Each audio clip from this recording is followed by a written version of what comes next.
മാണ്ഡവ്യ മഹർഷി കാട്ടിൽ തപസ് അനുഷ്ഠിക്കുകയായിരുന്നു. അക്കാലത്തൊരിക്കൽ ചില കള്ളന്മാർ രാജകിങ്കരന്മാരെ ഭയന്ന് അവർ മോഷ്ടിച്ച മുതൽ മഹർഷി അറിയാതെ അദ്ദേഹത്തിന്റെ ആശ്രമത്തിൽ ഒളിപ്പിച്ചു. കള്ളന്മാരെ തേടിയെത്തിയ കിങ്കരന്മാർ കള്ളന്മാരെയും മാണ്ഡവ്യ മുനിയെയും തൊണ്ടി സഹിതം പിടികൂടി. ഭടന്മാരുടെ ചോദ്യങ്ങൾക്കൊന്നും ഉത്തരം നൽകാതിരുന്ന മഹർഷിയെയും കള്ളന്മാരെയും രാജസന്നിധിയിൽ ഹാജരാക്കി. തൊണ്ടി സഹിതം പിടിക്കപ്പെട്ട കള്ളന്മാരെയും മഹർഷിയെയും ശൂലത്തിൽ തറയ്ക്കുവാൻ രാജാവ് കൽപ്പിച്ചു. ശൂലത്തിൽ തറച്ച് നാളുകളായിട്ടും മാണ്ഡവ്യമുനി മാത്രം മരിച്ചില്ല. വിവരമറിഞ്ഞ് പരിഭ്രമിച്ച രാജാവ് മുനിശാപം ഭയന്ന് നേരിട്ട് ചെന്ന് മാപ്പ് ചോദിച്ച് മുനിയെ ശൂലത്തിൽ നിന്നും മോചിപ്പിച്ചു.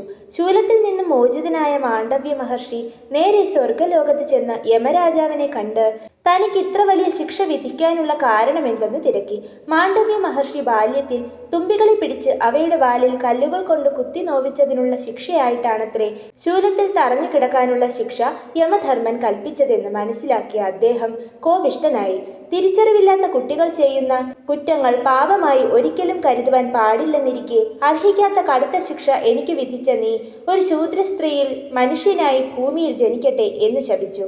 മാണ്ഡവ്യമുനിയുടെ ശാപത്താൽ മനുഷ്യജന്മമെടുത്ത യമധർമ്മ രാജാവാണ് അംബാലികയുടെ ശൂദ്രദാസിയിൽ വേദവ്യാസിന് പിറന്ന പുത്രൻ വിതുരർ.